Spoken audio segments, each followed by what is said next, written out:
In a world full of danger, where hope seems lost, a hero emerges, Jiga Chad.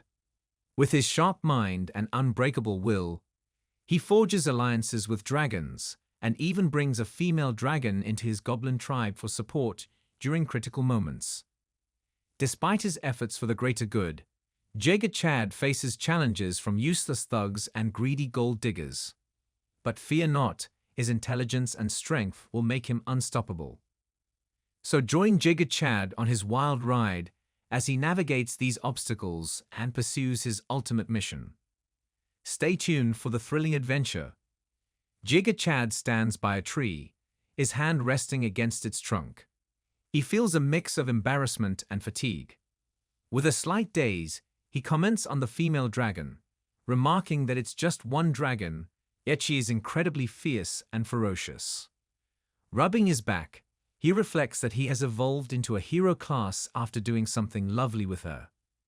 He remembers her clearly telling him that he could evolve if he swallowed her dragon blood. Lost in his thoughts, he suddenly feels a presence behind him. The female dragon appears again, her gaze romantic and thirsty as she urges him not to leave her side. In reality, she is asking him to continue their previous encounter, but with a stunned expression. Jiga Chad declines her offer. He raises his voice, instructing her to finish her task before she can continue pursuing him.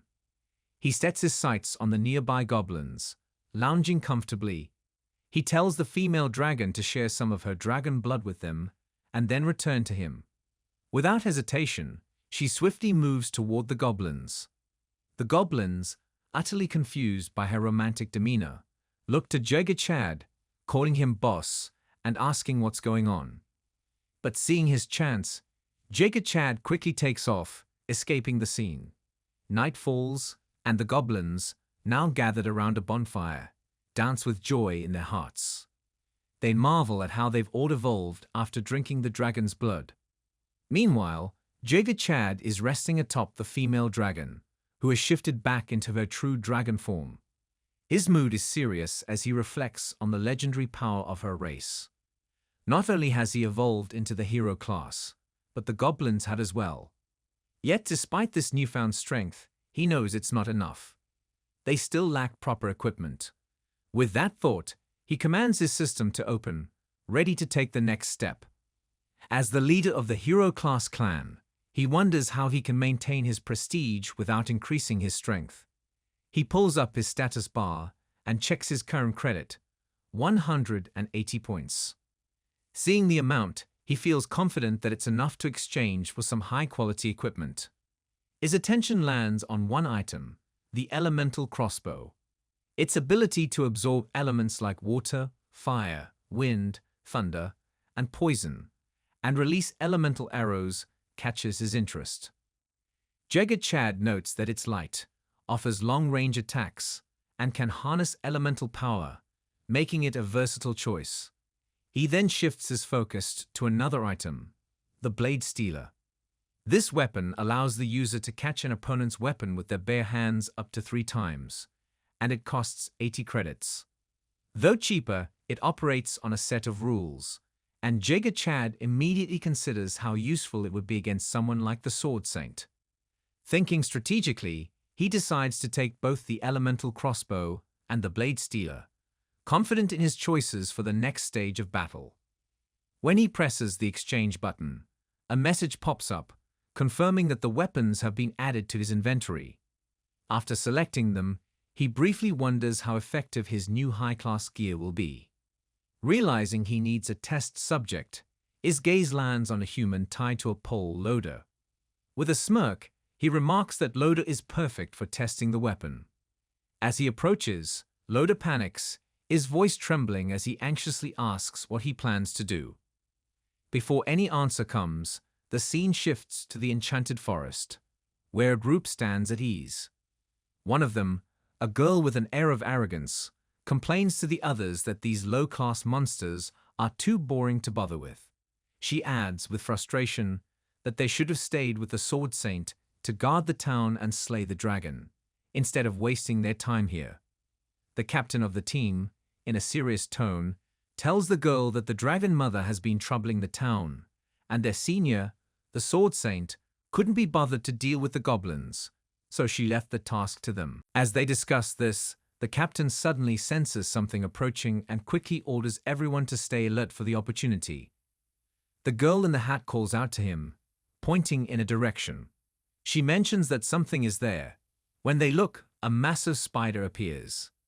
The hat-wearing girl, who hates spiders, feels a surge of fear, but another girl steps forward with a smile. She reassures her, saying it's just a Class 3 bug and there's no need to scream. However, the captain's attention shifts to something even larger.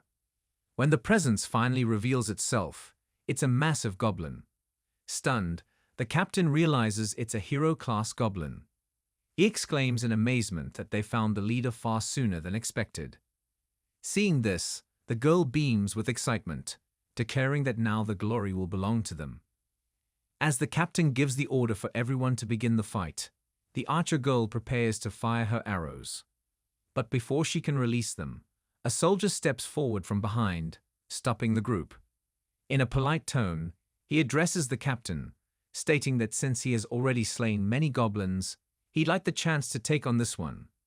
Surprised, the captain remarks that the soldier has only killed normal goblins before, but eventually agrees, allowing him to take the opportunity to defeat the boss goblin.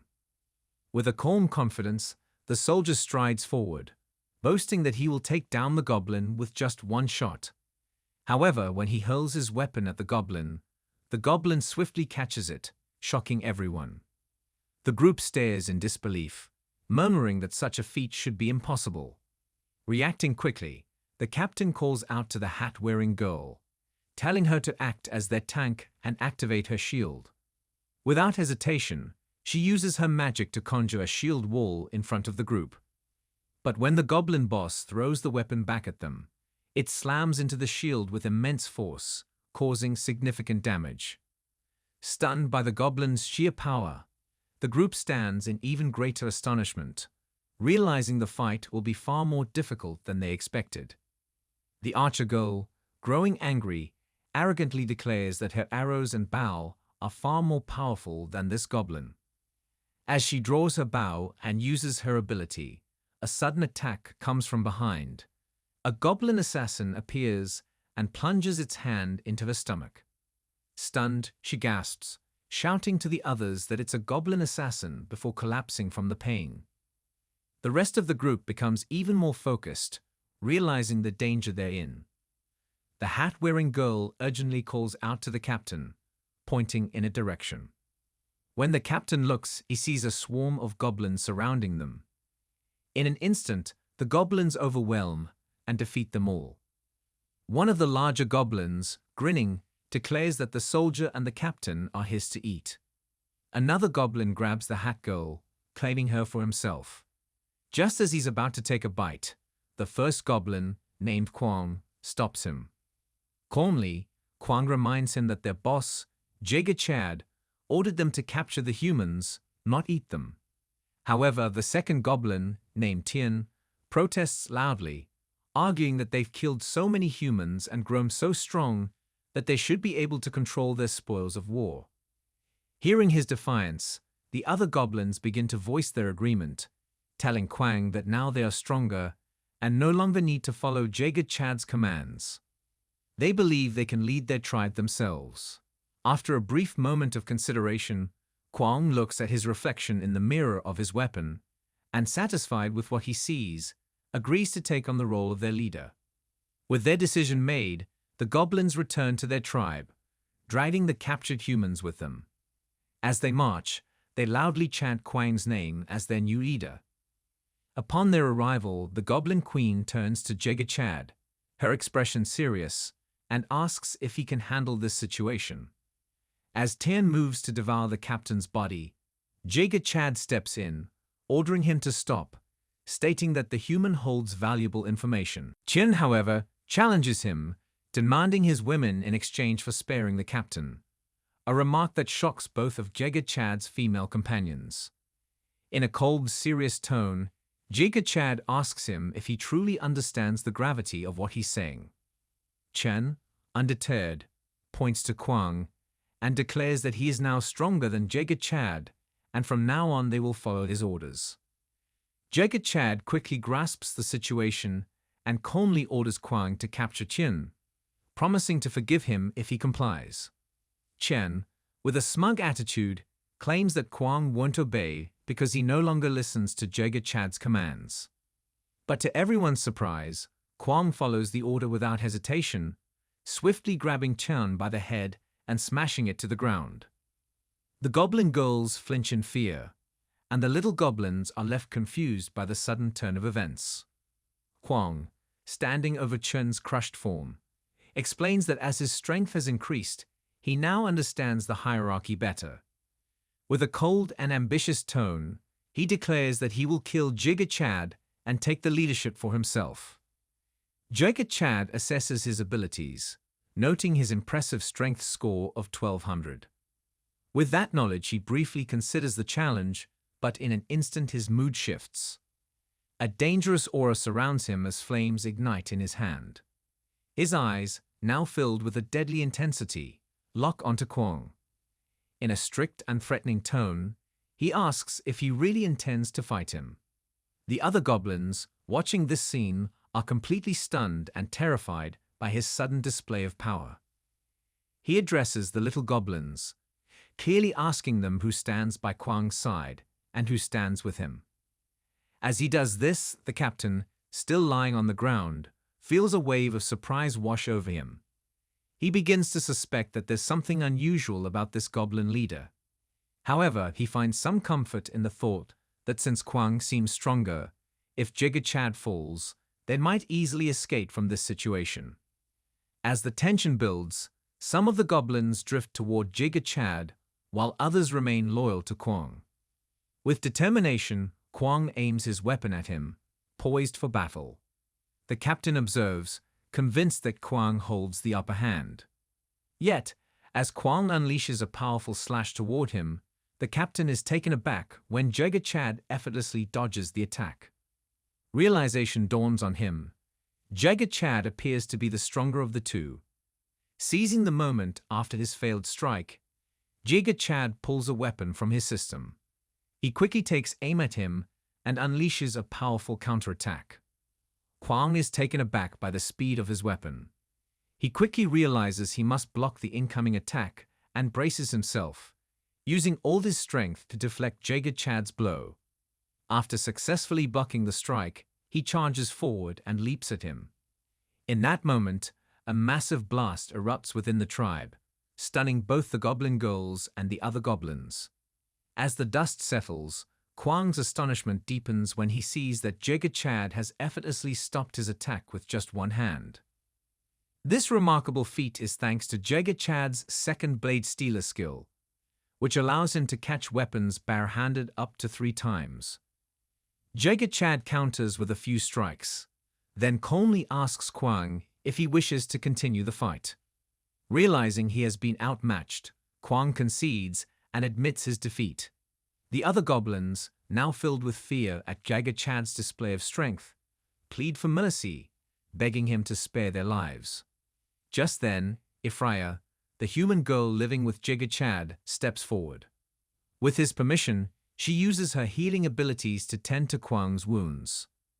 Jagged Chad reassures him that he will not kill him, but he insists that Kwang must eliminate his fellow goblins. Grateful for his mercy, Kwang prepares to carry out the grim task. The other goblins plead for their lives once more, but Kwang, resolute in his new loyalty, kills them without hesitation. With that settled, Jagged Chad approaches Loda and the captain. He asks Loda if he had expected any help from these worthless humans. Loda, seething with anger, replies that it's all the fault of that bitch sword saint, who hides away in the town. The captain then interjects, warning that once the sword saint finishes dealing with the dragon mother, she will return and easily defeat him with the aid of her knights. Jagged Chad settles down beside him and asks if he truly believes the dragons are attacking the town on their own. The captain begins to realize that the chaos is a result of Jagged Chad and his actions. In a moment of resignation, He pleads with him not to tie him up like Loda, but instead to end his life, as it is his wish. Jigga Chad respects his request and swiftly kills him. Meanwhile, in the Sword Saint's room in the town, a soldier rushes in, visibly frustrated. She inquires if the knights have returned. The soldier confirms they have, but his worried expression reveals the grim reality. Only one knight has survived the encounter. The Sword Saint is taken aback, shock washing over her as she processes the news. Swiftly, she exits her room to find the sole survivor. The lady doctor informs her that he is gravely injured and that healing potions will no longer be effective. The Sword Saint approaches him, asking for details about what transpired. With his final breaths, he recounts the events and pleads with her to save the captain and the others. He remarks that the goblins are truly formidable. Witnessing his impending death, another senior soldier steps forward, vowing to destroy the goblins. However, the Sword Saint halts him, her mind sharp and focused. She explains that the dragons are launching more frequent attacks, and if they leave now, the dragons could strike with ease. Moreover, they risk being ambushed by the goblins. She clarifies that she cannot defeat them alone and orders her men to call for additional support to safeguard the bright town. Suddenly, another figure enters, his face obscured. He scoffs at her, stating that she need not worry about their protection. He adds that those who are overly boastful often meet their demise, suggesting that it makes sense for the Silver Blade team to have fallen due to their arrogance. The man is actually Casimon, the captain of the Reaper Knights. With an air of confidence, he tells the Sword Saint that he intends to go alone to deal with the goblins. She raises an eyebrow in surprise, questioning whether he truly believes he can handle it by himself. He chuckles at her doubt, boasting that he has already faced and survived against 4 Titan warriors alone. Removing his hat and uncovering his face, he assures them to simply sit back and await good news, as he is more than capable of managing the situation. Meanwhile, Jigga Chad stands in the forest, scrutinizing his status bar, which details his past actions and hints at what lies ahead. It notes that Casimon is approaching his clan with intentions to eliminate numerous goblins, which catches Jigga Chad off guard. Realizing the potential threat, he engages his sharp intellect, activating some of his abilities, but he knows he must first determine who this Casimon truly is. Back in the tribe, Loda laughs when Jigga Chad shares the details with the Goblin Queen and the other girl. He expresses a flicker of hope, declaring that someone is on their way to eliminate them all. He adds that Casimon has faced many Titan warriors in battle. Jigga Chad, confused, inquires about these Titan warriors. Loda explains that they are formidable soldiers capable of taking down Class 5 beasts with their bare hands. He insists that it's all over for Jigga Chad and that he should brace himself as Casimon is coming to deliver a beating. Realizing the potential threat, Jigga Chad understands he must tread carefully. Meanwhile, Casimon rides into the forest on his horse, scanning his surroundings. Spotting a patch of blood, he smiles, reveling in the fresh scent. With a cocky grin, he wonders if he might find some enjoyment this time. Suddenly, he hears a strange voice calling for help, leaving him puzzled about the source of the sound.